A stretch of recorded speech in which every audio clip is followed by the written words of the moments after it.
Tony, thank you once again for all the help that you give us in putting together this straw poll for us every year. It's appropriate that we're following up on that because one of the questions he asked in that poll and the answers that he received from those who cast their ballots this year goes to the very nature of what this conference and what we are about, what the Tea Party's about, and what the rest are about. And that is making certain that those that we elect follow through on the promises that they made during their campaigns, that they do the job that they were hired to do rather than the job someone else thinks they ought to do, and that they actually begin the task of righting this ship that is the United States. It's fairly clear, of course, that what the American people want done in public polls, what we want done in this straw poll, what the audience here has wanted done and based on their reaction to speaker after speaker and panel after panel is to rein in this runaway government, stop the United States' headlong rush toward bankruptcy, and make it possible to pass on the country we inherited to those who come after us. The instructive question that was asked in the poll was the question of whether we think Republicans in Congress will do what they've said they will do. You know, I said before the election that I knew Republicans were going to win when one of the pollsters asked people what they thought, and that they discovered that 2/3 of the people who detest both parties were going to vote for the Republican candidates. What that told us was that the Republicans, by winning, were winning because the public had rejected the change that the Democrats had promised and were willing to give the Republicans another chance because this is a two-party system. But it was another chance, not a guarantee of future success. That chance, in order to be turned into future success, would depend almost entirely on their performance. And I have to say, as an observer, that the early days of their performance is pretty good. But as Tony indicated in going over the results of your straw poll questionnaires, it should not be overly comforting to Republicans to know that even in this group, which contains many, many people who are very partisan, even in this group, which contains hundreds and even thousands of people who manned the telephones, walked the streets, and worked for the election of this new Congress, that even in this group you doubt, in many cases, or have significant doubts as to whether the new majority will be able to deliver or will try to deliver on the promises that were made in the election campaign of last year. Those are disquieting, or should be disquieting, results for members of Congress. But as I said at the outset of this conference, we at CPAC are optimistic because of the sorts of people that were elected in the fall of 2010. We're optimistic because we know that out in the country, people are ready to hold the newly elected Congress's feet to the fire. We're optimistic because there are so many new people in Congress today as opposed to a couple of years ago. And as I said, I think in my opening comments, one of the things that you know is that if you ask somebody who's been around too long what can be done and what can't be done, you'll get a long list of the things that can't be done because they haven't been done to this point. But if you get new people, who know what the problems are, who listen to their constituents and haven't failed, they'll go out and in many cases do what the veterans thought was impossible. We saw that already in the House in the last week, where the veterans in committee came back and said we want to deliver on our promises so we can cut X. And the new men and women in the Congress said that's really not enough because that's not what we promised. And they went back, and in spite of their misgivings, they found that, by golly, they could cut more. They went back and took that look because of the people who didn't know they couldn't do it. So we need those people, and we need a core within that group of new people so dedicated, so convinced that the mission that they have adopted, that the instructions that they have received from the voters are so important that they will not be deterred, they will not be seduced by this city, they will not fall into the log rolling that has made so many members of Congress who've come here to do good satisfy themselves by doing well. They will not fall into the error of thinking that the single most important thing in the world is that they be reelected, and instead will realize that the single most important thing in the world for them is the reason they were elected and the oath they took when they were sworn in to the job with which they were entrusted by the voters of their district or state.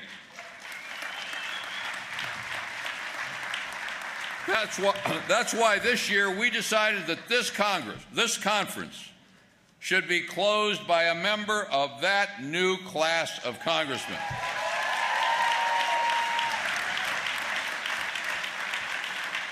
And as we look through it, there are a lot of really good men and women, some of whom you've heard here this weekend, and some of whom you'll hear from a great deal in the future. They join some dedicated veterans and will give them the help they need to actually turn this ship around. But as we look through that list, we thought about Congressman, and that sounds pretty good, Congressman Allen West of Florida's 22nd District.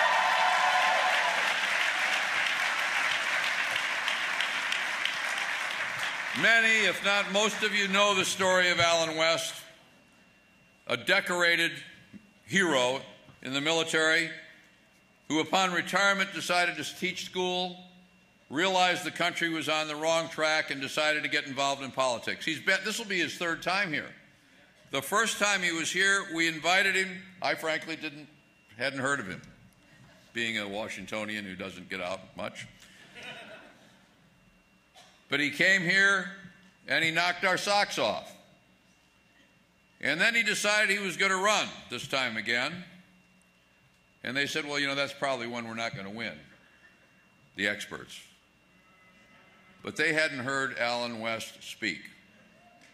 They had not had an opportunity to look into this man's eyes and see the dedication to the mission for which he was volunteering that we all knew those whose votes he was seeking would see. And it was a dedication to which we thought they would almost surely respond. So today, we've chosen Colonel, Congressman, American hero, Allen West of Florida to close this conference. Allen?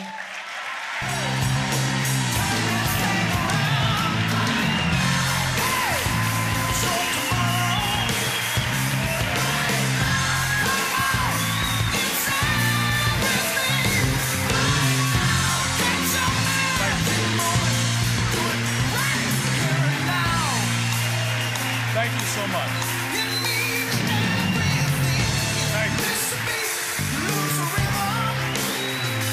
Thank you. Thank you.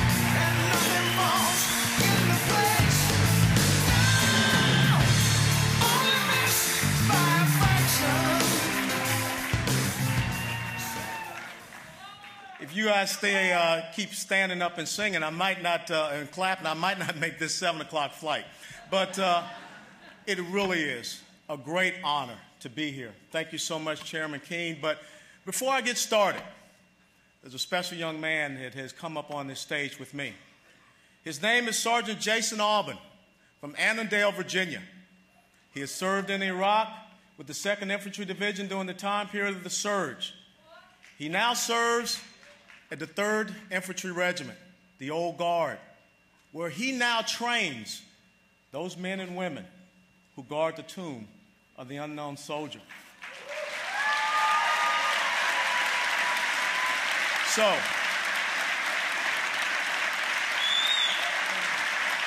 before I say a word, I want to introduce to you one of America's best, Sergeant Jason Aubin. Thank you. We don't have much time. Can I just say something real quick? The reason I'm here is because I have a bigger fear for my future than I did of the fear that I had back in Baghdad. And the reason I'm here is because I believe in the Colonel. So thank all of you, and God bless America.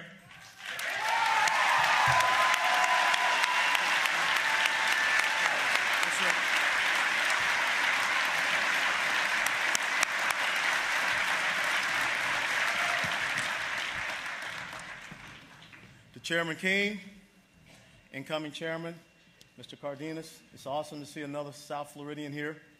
And to each and every one of you out there, what a year it has been.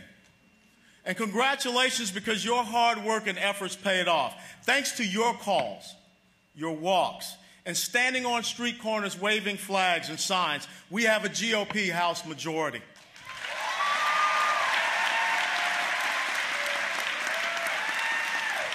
Within that House majority, we have the largest ever conservative conference that they have ever seen.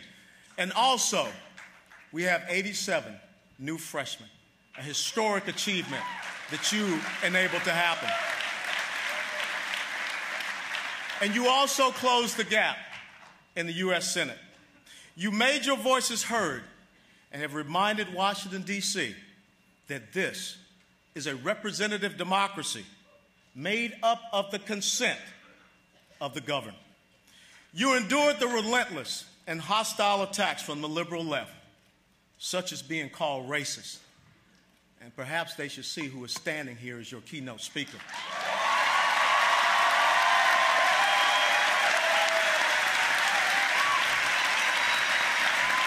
Thank you. Thank you.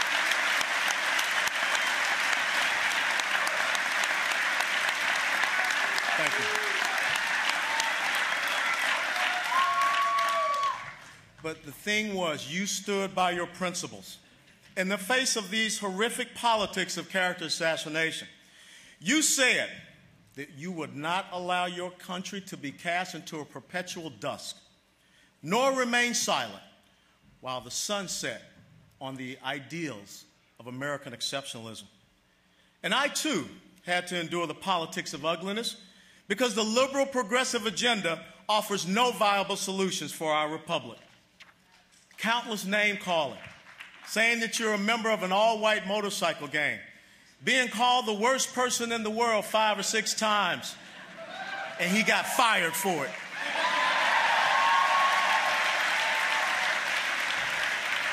Having your personal friends, such as a very dear friend of mine, South Florida radio talk show host Joyce Kaufman, attacked.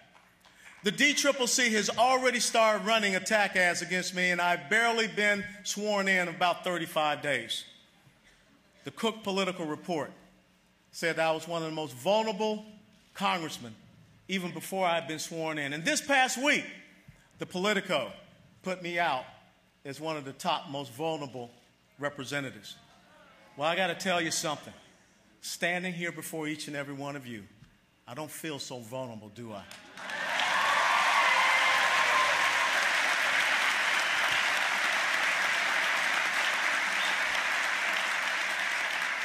But how is it? How is it that we, in this past year, stood against such a vile onslaught? It's very simple. I go to Isaiah chapter 54 and verse 17, where it states, "No weapon formed against you shall prosper, and every tongue that rises against you in judgment you shall condemn. This is the heritage of the servants of the Lord." That's where faith comes into being so important. But even more important than your faith, as Mr. King talked about, it's an oath.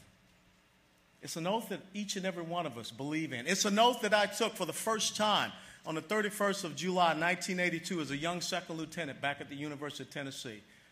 It's an oath, go Rocky Top. It's an oath that I took again on the 5th of January of 2011.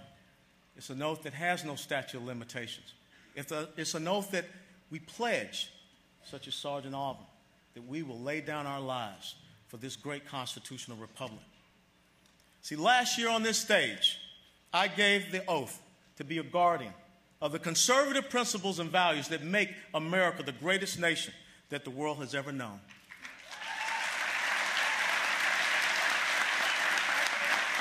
But today, as we have gathered here on this day, on this momentous occasion, I believe that we are standing on the verge of the dawn of a new America if we adhere to those fundamental conservative principles and those constitutional ideals. See, conservatism is the interaction between life, society, and governance to promote the advancement of the individual by adhering to the basic constitutional republic principle of liberty.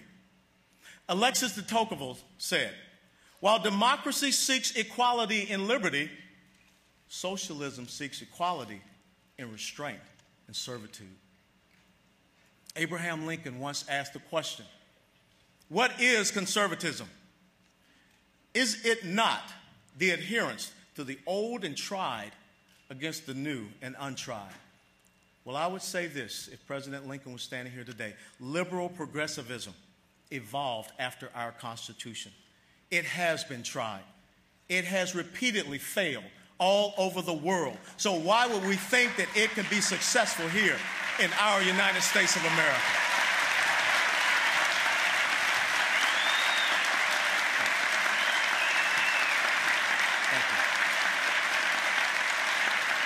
Thank you. So here today, let us be reminded of the pillars of conservatism, which will lead us to the new dawn of a new America. The first one is very simple. It is effective and efficient constitutional government. For Thomas Jefferson said, "My reading of history convinces me that most bad government results from too much government."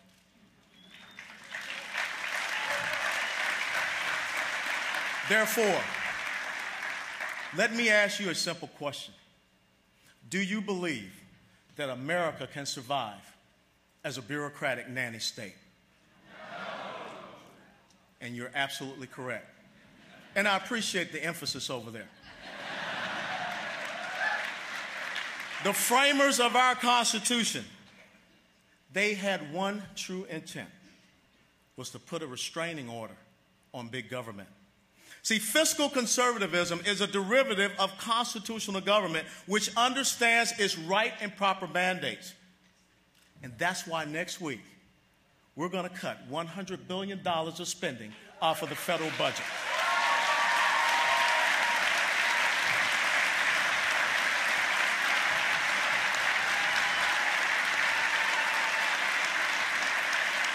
We cannot continue on with the record deficits that we have seen in the past 3 years. $1.42 trillion, $1.29 trillion, $1.48 trillion, approaching a $15 trillion debt, $5 trillion of new debt in the past 4 years. We cannot continue with a public sector that is outpacing the private sector. We cannot continue in an America where we are making more and more people wedded to government, either by subsistence check or by employment check, where we are creating more victims and making people more dependent upon government. That has to end, and the hard decisions come right now. We cannot continue on with the policies of behavior modification through excessive taxation and overburdensome regulation. And that's why we're going to be cutting from the EPA.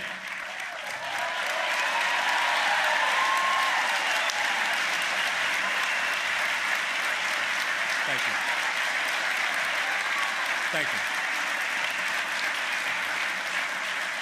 you. The wasteful stimulus spending, the federal bailouts, which leads to the nationalization of production, automobile industry, finance industry, healthcare. If healthcare is so great, then someone explain to me why over 200 Democrat political groups are going to the president and asking for waivers. I say this to the president: the good things and the Patient Protection Affordable Care Act, closing the donut hole, making sure that we take care of people with the pre-existing conditions, keeping people on our young kids on our insurance. I can probably fit that in 5 to 10 pages. It's the other 2,490 pages with 11 new taxes, 159 new government agencies and bureaucracies, and 16,000 new IRS agents that the United States of America does not want.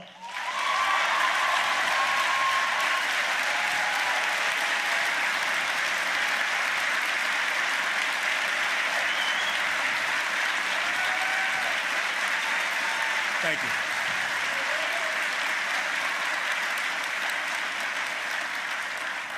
We're tired of failed gimmick policies like cash for clunkers. And then I just found out today that we're going to have cash for plug-ins, which will be announced on Monday, where the government will hand out checks for $7,500 for people that buy electric cars. Once again,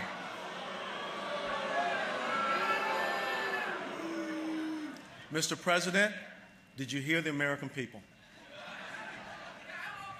2008. Why did we have a financial meltdown? Go back and study the Community Reinvestment Act. When government all of a sudden gets into the mortgage industry, when we create an agency like Fannie Mae and Freddie Mac, when we lower down the standards for lending, when we get rid of Glass-Steagall, and we now start to securitize our mortgages and we sell off bag mortgages throughout our own financial industry and overseas, if government gets out of the way of the private sector, it would not have happened in 2008.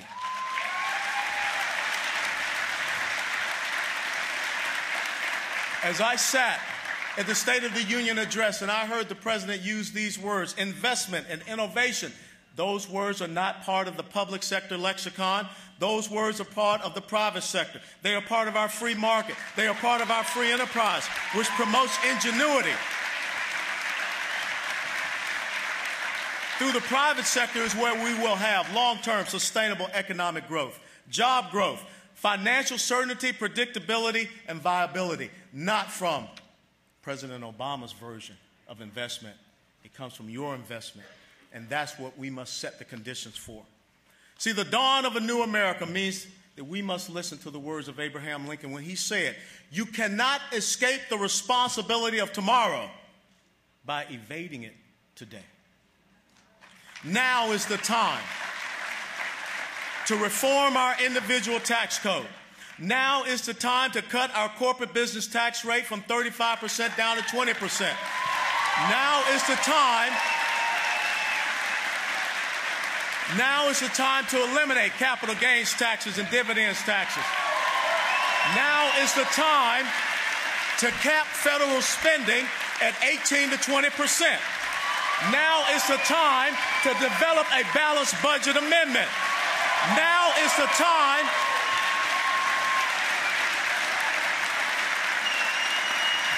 Thank you. Thank you. Now is the time to eliminate redundant, failed, and duplicitous federal government programs and agencies. Make the hard decisions. We must implement fiscal responsibility that is based upon the constitutional role of the federal government. And I say we start looking at every government program and agency that has been created in the last 10 years, and let's start making some hard examinations. Now is the time.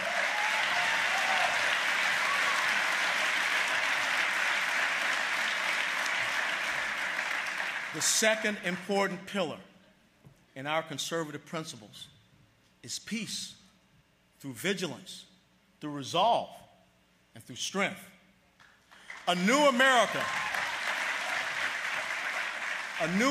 means that we must remember the words of Sir Edmund Burke when he said, "All that is required for evil to triumph is for good men to do nothing."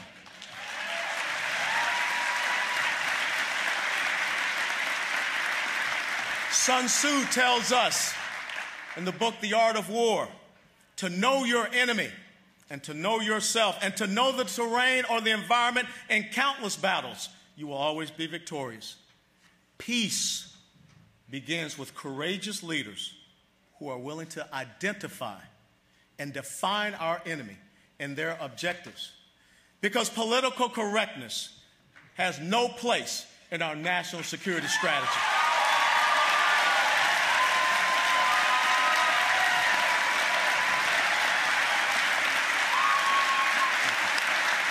Thank you. Thank you.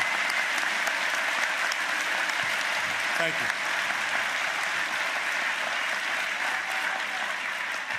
See, I find it appalling that someone such as Major Malik Nidal Hasan can gun down American soldiers, and we treat that incident like workplace violence.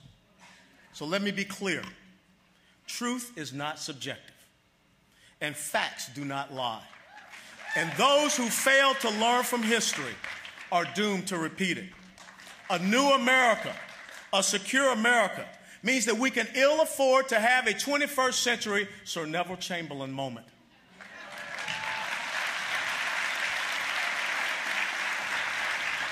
Yesterday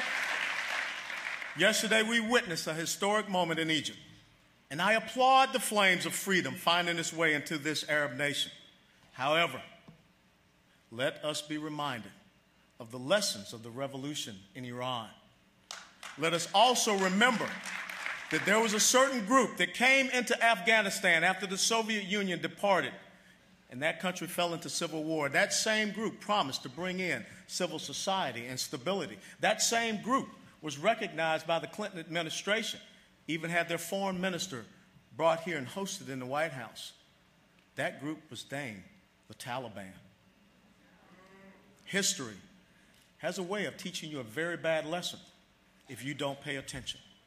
See, many cheered the departure of Hosni Mubarak, but I would have much rather seen the departure of Mahmoud Ahmadinejad and the end of the rule of the theocrats in Iran.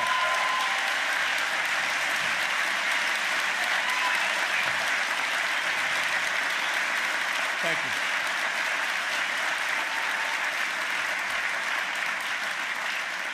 A weak America has never proven good for the world. We must ensure that our men and women in combat have clear objectives, the tools for victory, and the rules of engagement which enable them to seize and maintain the initiative from the enemy.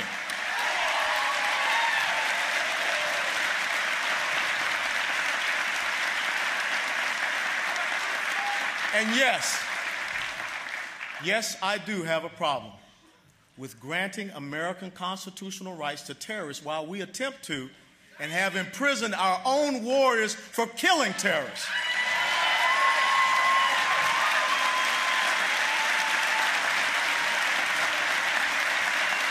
Thank you.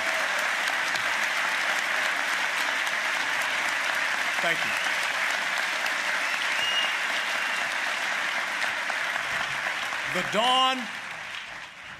The dawn of a new America means this: secure our borders and enforce our laws. Recognize the emerging threats on the Korean Peninsula. Recognize the threats that are coming out of South and Central America, and confront the radical Islamic, non-state, non-uniform belligerents who transit freely across borders, killing and promoting a 7th century ideology that is anathema to the values of America and to Western civilization.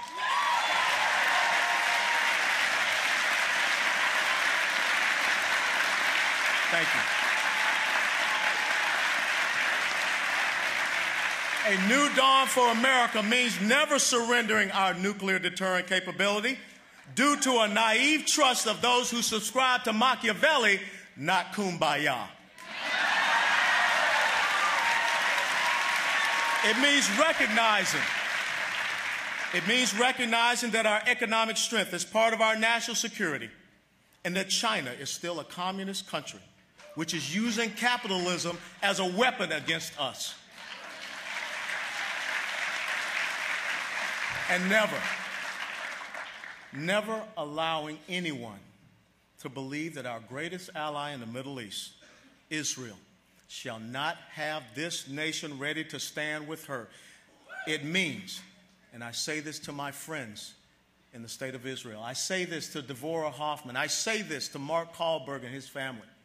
I shall never let Israel down.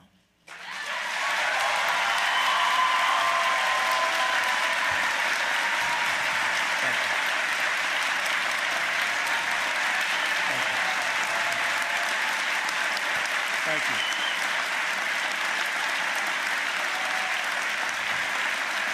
Thank you. Now, there's a third pillar. There's a third pillar in many ways.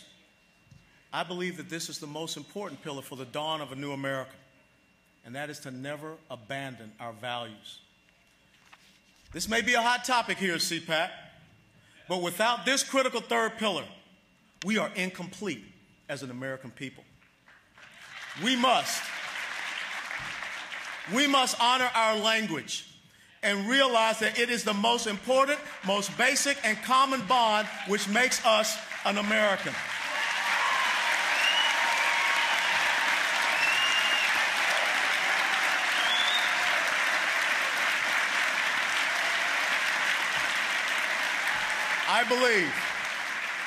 I believe that we should celebrate the diversity of the melting pot called America, but never allow multiculturalism to grow on steroids and define itself as making American culture subservient. Because yes, there is a definitive American culture.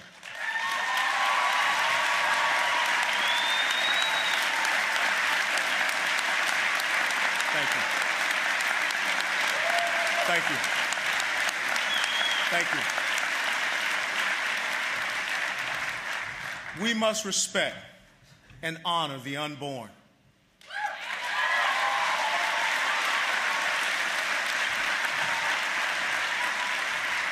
And I want you to tell me this. Tell me this. What kind of person would support legislation that states that an American child that survives a late-term abortion procedure does not deserve to live? I will never support late-term abortion or the use of abortion as birth control because I do not believe that having a baby is punishment.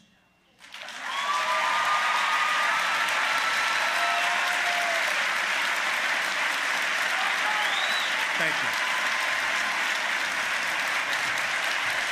Thank you.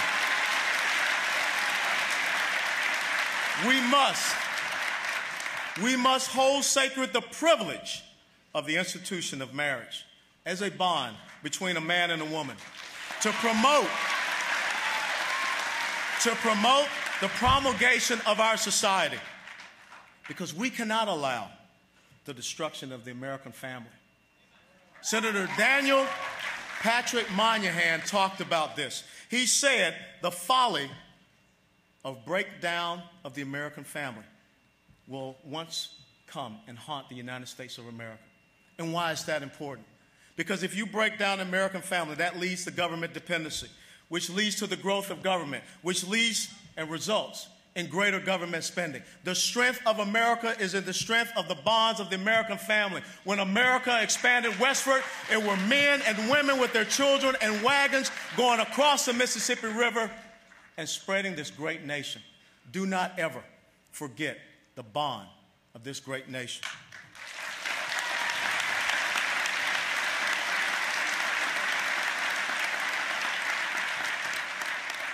If we are to have a new dawn in America, it means reclaiming our Judeo-Christian faith heritage. John Adams said, "We have no government armed with power, capable of contending with human passions, unbridled by morality and religion. Our Constitution was made only for a moral and religious people. It is wholly inadequate to the government of any other." This is not about a separation of church and state. It is about making sure that we do not separate faith from the individual. You must never forget that the American motto is, "In God we trust."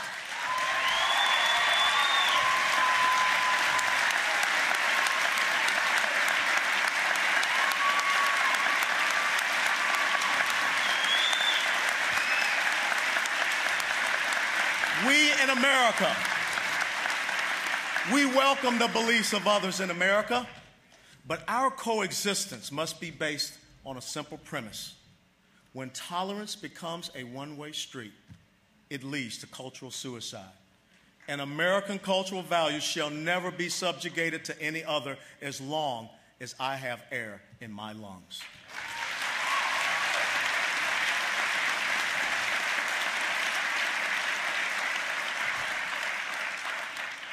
In tribute to President's Day and Black History Month, let me share these closing thoughts. We are either a united people or we are not. If the former, let us in all matters of general concern act as a nation which has national objects to promote and a national character to support.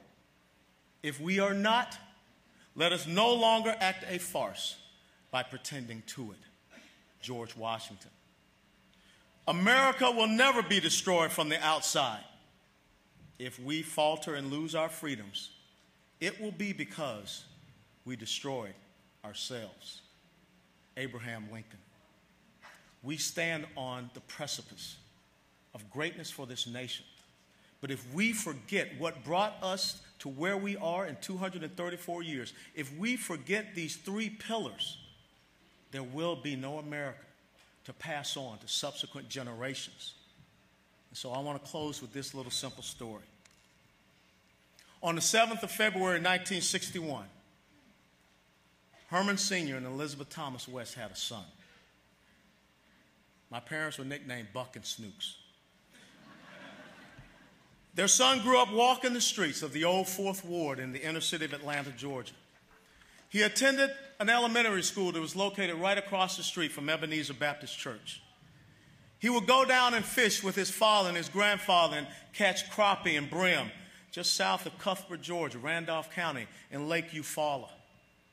He would pick peaches to help out his grandparents and others who were selling peaches on these little sideway stores in Peach County, Georgia, Fort Valley. He climbed pecan trees, and I say pecan because that's how I was brought up to say it. It's called pecan down south. I don't know where you guys got this pecan. But I used to go up and climb those pecan trees down in Camilla, Georgia, Mitchell County, because my old mother wanted always to have some fresh pecans so she could make a nice pecan pie. He grew up selling Cokes at the old Atlanta Fulton County Stadium and cheering on the Atlanta Braves. On Saturday, he learned all of the tunes to the SEC fight songs. But on Sunday, he was an acolyte, and he sang in the church youth choir. He went off to serve his country, just the same as his father had done in World War II. His older brother had done in Vietnam. His father-in-law had done in Vietnam. His nephew has done in Afghanistan. And his brother-in-law has done in Iraq. And he stood on the wall to tell his country, sleep peacefully at night, because this man stands ready to do the violence and do the things that are necessary to protect you. Now,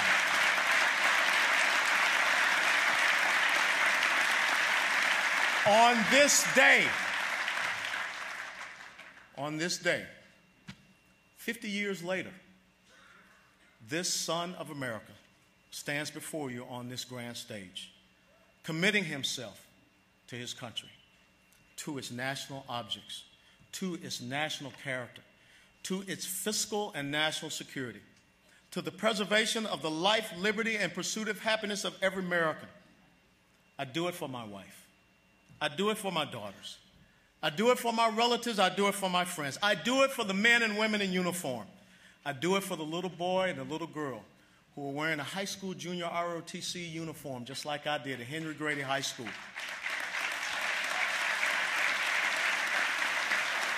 I do it for that unborn American child. I do it for each and every one of you who hear my words. I do it by pledging a sacred oath to the dawn of a new America. And to the liberal press, who I'm sure will be putting out all of their pieces, and they will be attacking me starting today, tomorrow, and of course on Monday. Continue your attack, because this is what Abraham Lincoln said. Be sure you put your feet in the right place, then stand firm. So as you depart here today from this great hall, from this great gathering of conservatives, this is the commission that I send you out with. Stand firm, for this is the dawn of a new America. God bless you all. God bless America, steadfast and loyal. Thank you.